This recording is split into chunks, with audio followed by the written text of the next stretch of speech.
नमस्कार। क्या इस देश के अंदर साजिशों का दौर चल रहा है? क्या वो साजिशें न सिर्फ भारतीय जनता पार्टी बल्कि इंडिया गठबंधन के भीतर भी चल रही है? क्या इस देश को, समाज को, सबको तोड़ने की साजिशें चल रही हैं? सबको बांट देने की साजिशें चल रही हैं? इस साजिशों का ऐसा दौर क्यों चल रहा है?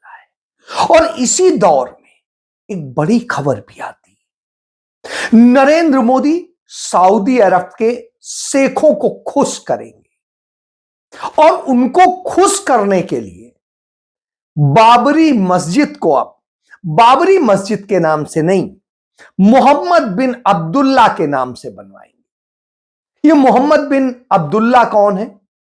ये मोहम्मद साहब के, पैगंबर मोहम्मद साहब के पिता का नाम है। यानी अब नरेंद्र मोदी की यह क्या रणनीति है और यह कैसे करेंगे? नरेंद्र मोदी ने अपने बड़े खास हाजी अराफात हैं, जो से हाजी अराफात शेख, उनको यह जिम्मेदारी सौंपी और इसलिए जो सुप्रीम कोर्ट का जजमेंट हुआ था राम मंदिर को लेकर के, उसमें जो जमीन राम मंदिर को दे दी गई वो जमीन बाबरी मस्जिद की थी, तो इसलिए बदले में बाबरी मस्जिद को धन्नीपुर गांव में, वहीं अयोध्या में, यह जमीन दी गई।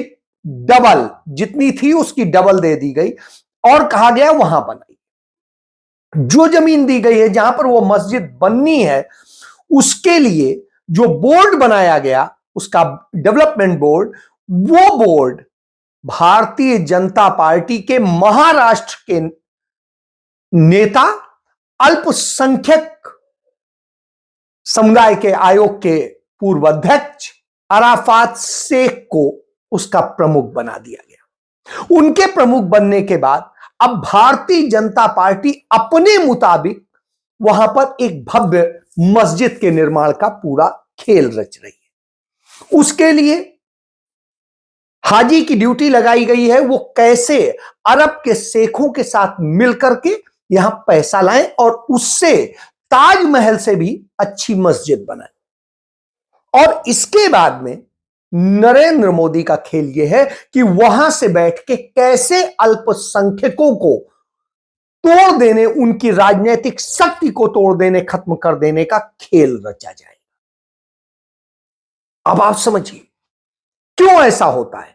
क्योंकि नरेंद्र मोदी भारत में रह के तो भले ही मुस्लिमों को उनके कपड़ों से पहचानते हो, उन पे टोपी को लेके कमेंट करते हो और न जाने क्या क्या क्या, उनके वोट नहीं चाहिए कहते हो, मगर तमाम सारे जो गद्दार हैं कौम के, वो जाके फिर भी उनके आगे चरणों में लेट जाते हैं।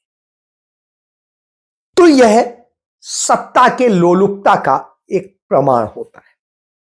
जिन्हें वोट नहीं चाहिए, जो आपको टिकट भी नहीं देंगे, जो आपको इस तरह से करेंगे, बावजूद इसके आप उनके यहां जाके चरणों में लेटेंगे। जब आप यह करते हैं तो नरेंद्र मोदी का खेल यहीं से शुरू होता है। वो अरब कंट्रीज में जाते हैं और अरब कंट्रीज में वो मस्जिद में भी जाके मत्था टेकते हैं और उनके शेखों और सबके साथ में गले मिलके उन्हें अपना भाई बताते हैं और न जाने कौन कौन से रिश्ते जोड़ देते हैं।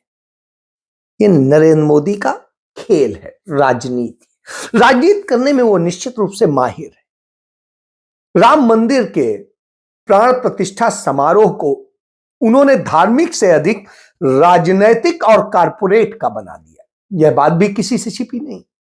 उसमें देश दुनिया के तमाम कारपोरेट घराने आकर के सम्मिलित हुए और उन्होंने अपने अयोध्या की जो भी जमीनें हैं उनमें अपने प्रोजेक्ट शुरू कर दिए। उन प्रोजेक्ट्स के जरिए वो भारी मुनाफा कमाने की उम्मीद रखते हैं, क्योंकि यह देश धर्मभीरुओं का देश है, तो लोग उसके नाम पे अयोध्या भागेंगे और उनके नोटों की कमाई होगी। इससे एयरलाइंस को भी फायदा होगा, इन कारपोरेट को भी होगा।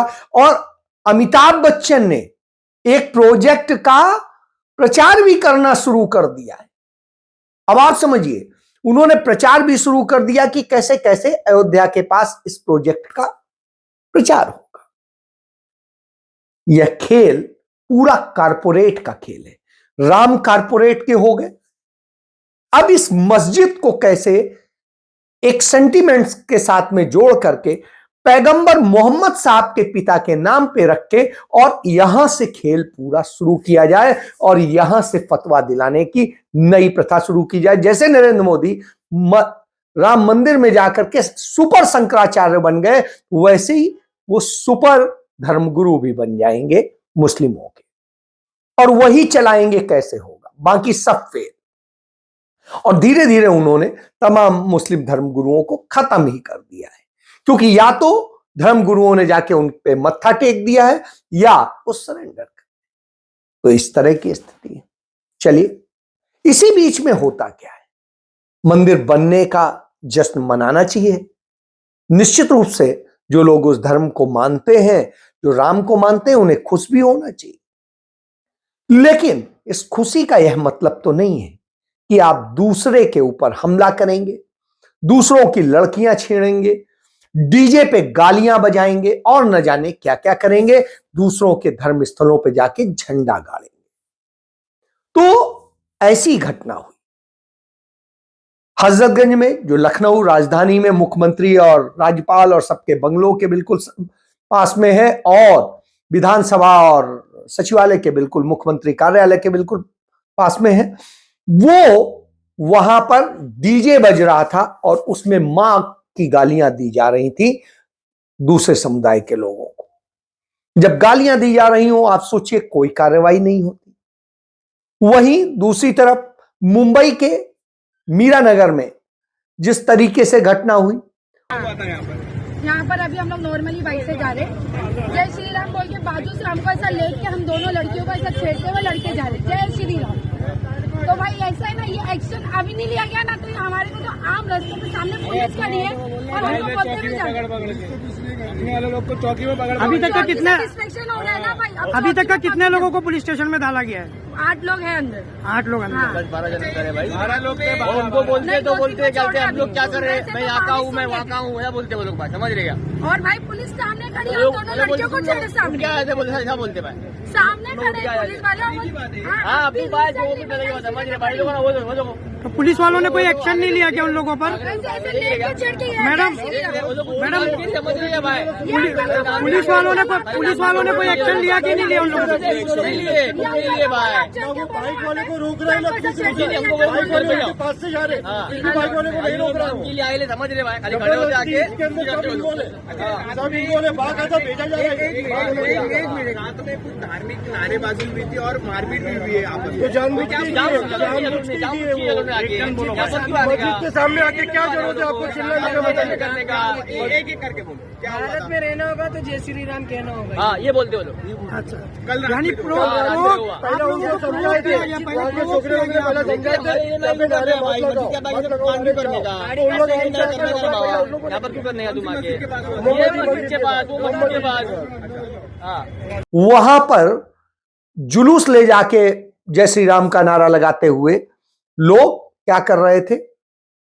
जाके लड़कियां छेड़ रहे थे, उनके साथ में बदतमीजी कर रहे थे और न जाने क्या क्या हरकतें कर रहे थे। जब इसका लोगों ने विरोध किया और उस पर कुछ लोगों को पीट दिया प्रतिक्रिया स्वरूप, तो नतीजा क्या हुआ?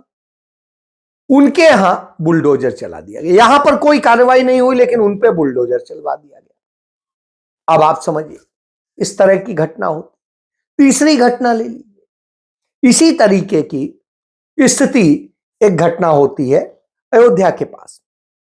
अयोध्या का मुसलमान कभी भी हिंदू धर्म के या राम मंदिर के खिलाफ नहीं रहा, लेकिन उसी के पास वहां पर जो अयोध्या और बाराबंकी का बॉर्डर है, वहां के पास में इसी तरीके से कुछ मुसलमानों पे हमले किए गए, और इस तरह के हमले की घटनाएं कई जगह। महाराष्ट्र में एक स्कूल में स्कूल टीचर स्टूडेंट्स के साथ में गाना गाते हुए राम का राम जी आएंगे और गाते हुए, और उसके बाद में वहां पर उनके साथ नृत्य करती हैं। उसका वीडियो वायरल होता है। कुछ नहीं, हर कोई खुशी अनुभव करता है। उसके अपेक्षा बरेली में एक स्कूल में टीचर सद्भावना का गीत गाते हैं जिसमें ईश्वर अल्लाह सब एक हैं और इसको समझाया जाता है, और इसका गीत गाते हुए बच्चों के साथ में करते हैं, तो वहां सबको सस्पेंड कर दिया जाता है। यह अंतर है। इसीलिए मैं कह रहा हूं साजिशें, नफरत और इस सब का खेल चलता है। हर एक में जो कार्रवाई का है वो बिल्कुल पक्षपातीपूर्ण है। समस्या यहां खड़ी। ऐसे ही जातिगत हमले होते हैं, सारे होते हैं। और नरेंद्र मोदी क्या करते हैं? नरेंद्र मोदी हमारे आपके पैसों से तीर्थाटन करते हैं। हमारे धर्म में कहा गया है कि तीर्थाटन सदैव अपने पैसे से और अपनी गाढ़ी मेहनत की कमाई से किया जाना चाहिए, तभी वो फलित होता है। लेकिन नरेंद्र मोदी हमारे आपके टैक्स के पैसे से ये तीर्थाटन करते हैं। वो 10 दिनों तक देश के तमाम मंदिरों में, 4 राज्यों के तमाम मंदिरों में इसी तरह की सैर करते रहे, और उस तीर्थाटन में उन्होंने 55 करोड़ से अधिक रुपया खर्च कर दिया। बार बार तमाम, कभी इस मंदिर, कभी उस मंदिर, कभी उस मंदिर, और इस तरीके से, और तमाम फोटो, और वो चलता रहा। सरकारी प्रचार तंत्र उसका प्रचार करता रहा। प्रधानमंत्री साहब सरकारी काम के लिए सैलरी लेता है, तीर्थाटन के लिए नहीं लेता है। लेकिन यहां ये हुआ। इसके बाद में घोटालों की फहरिस्त देखिए। अयोध्या में घोटालों का पूरा खेल चला। वहां पर किस तरीके से उन्होंने जो जमीनों का घोटाला और दूसरा घोटाला जो अयोध्या डेवलपमेंट में घोटाला, वो सब हुआ, वो हमारे सामने है। महाकाल लोक में वहां पर जो करोड़ों रुपए का है, वहां पर सैकड़ों करोड़ का घोटाला और सब कुछ हुआ। इसी तरीके से काशी कॉरिडोर के उसमें घोटाला हुआ, और इसी तरीके से और तमाम घोटाले। तो धर्म के नाम पे घोटाले करना और धर्म के नाम पे उससे पैसा वसूलना, और इस तरीके से उसी के पैसे से अपने चुनाव को मेंटेन करना और वोट बैंक बढ़ाना, ये पूरी साजिश है। इसके बाद में इसी पैसे से जो आता है, इससे दूसरी पार्टियों में कैसे किया जाए, उन्हें खरीदा जाए किसी को डरा के। तो जैसे अखिलेश यादव सभी कोई जानता है, ईडी सीबीआई से डरे हुए हैं, अपने बंगले के अंदर कैद रहते हैं। इसी तरीके से मायावती की स्थिति है, और इसीलिए आज तक उनके यहां सीबीआई ईडी कभी नहीं गए, जबकि आय से अधिक संपत्ति के मामले में दोनों फंसे हुए थे। वो मुकदमे उल्टा वापस ले लिए जाते हैं, और मुलायम सिंह यादव को पद्म विभूषण दे दिया जाता है। यह खेल समझिए। इधर ममता बनर्जी की पार्टी और सब उनके नेताओं पे ईडी का लगातार छापेमारी चली रही है। उनके भतीजे फंसे हुए हैं, उसका डर उनके समाया हुआ है। इधर नीतीश कुमार घबराए हुए हैं कि हम कहां जाएंगे, क्या करेंगे, यदि ऐसे हो गया वैसे हो गया। नीतीश कुमार कुर्सी के बिना रह नहीं सकते हैं, तो इसलिए वो धीरे से पाला बदलने की पूरी साजिश में लगे हुए हैं, और उसके लिए वो परेशान है। तो ये सारी साजिशें करके सारा हो रहा है। उधर आम आदमी पार्टी अपने खेल में मस्त है। वो, मैं बार बार बताता रहा हूं, वो भारतीय जनता पार्टी का, आरएसएस का ही उत्पाद है, और पक्ष विपक्ष और उसके अपने खेल हैं। तो इस तरह के खेल तमाम चल रहे हैं, ये साजिशें चल रही हैं। इन साजिशों के बीच में राहुल गांधी भारत जोड़ो यात्रा पर, लगातार न्याय यात्रा पर निकले हुए। वो असम में आते हैं। असम की स्थिति यह है कि असम में घबरा जाती है वहां की हेमंत सरकार, और नरेंद्र मोदी के निर्देश पर उनके खिलाफ 2 एफआईआर दर्ज कर ली जाती है। इसी तरीके से दिल्ली पुलिस उनके खिलाफ एक रेप विक्टिम का चेहरा उजागर करने के मामले में एफआईआर दर्ज कर लेती है। तो ये राहुल गांधी के खिलाफ हमले होते हैं। तो राहुल गांधी क्या कहते हैं? अब पता नहीं कहां से इसके दिमाग में आइडिया आ गया कि वो राहुल गांधी को डरा सकता है। जितने केस लगाने मेरे ऊपर लगा दो, कोई फर्क नहीं पड़ता मुझे। मैं नहीं डरता। मैं बीजेपी से नहीं डरता, मैं आरएसएस से नहीं डरता। मुझे कोई फर्क नहीं पड़ता। जितने केस डाले, 24 लगाए, 25 लगाए, 25 और लगा दो, लो मजे लो। मैं बताऊं आपको एक बात बताता हूं। मैंने अडानी के बारे में एक भाषण दे दिया पार्लियामेंट में, देखा होगा आपने। और मोदी जी के खास दोस्त हैं, वो दोस्ती है।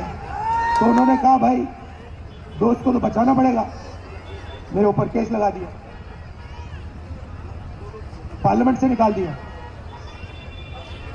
कहा कि भैया राहुल गांधी की लोकसभा की सदस्यता रद्द कर दी। फिर मेरा घर ले लिया, सरकारी घर है, घर ले लिया। जब वो घर लेने आए, मैंने खुशी से उनको चाबी ली और कहा देखो भैया, ये तुम्हारा घर है, मुझे ये घर नहीं चाहिए, उठा के ले जाओ। मेरा घर पता कहाँ है? मेरा घर हिंदुस्तान के हर नागरिक के दिल में है। मुझे तुम्हारे घर की जरूरत नहीं है। मेरे असम में लाखों घर हैं, मेरे उड़ीसा में लाखों घर हैं, मेरे उत्तर प्रदेश में लाखों घर हैं। मुझे घर की कोई जरूरत नहीं। राहुल गांधी कहते हैं एक नहीं, मेरे खिलाफ तो वैसे ही 25 FIR और 25 दर्ज कर लो, मुझे इसका डर नहीं, मुझे जेल जाने का डर नहीं है, मुझे किसी चीज का डर नहीं, और मैं डरने वालों में से नहीं हूं। मुझे सजा आपने सुना दी, मुझे डर नहीं। तो राहुल गांधी कहते हैं वो इंसाफ की लड़ाई लड़ेंगे। उन्होंने अपना विजन क्लियर कर दिया है। उनके पंजे के 5 उंगलियों के 5 निशान और 5 न्याय की वो बात करते हैं। जब वो इस पंच न्याय की बात करते हैं तो निश्चित रूप से एक बड़ी तस्वीर खींच देते हैं। इसी से नरेंद्र मोदी डरते हैं और इसीलिए उनके सहयोगियों को तोड़ने करने और इन सबकी साजिशें रची जा रही हैं। तो इस साजिशों का दौर है। ऐसे में उसे पहचानना आपका काम है। आपको बड़ी सलीके से पहचानना होगा। जय हिंद।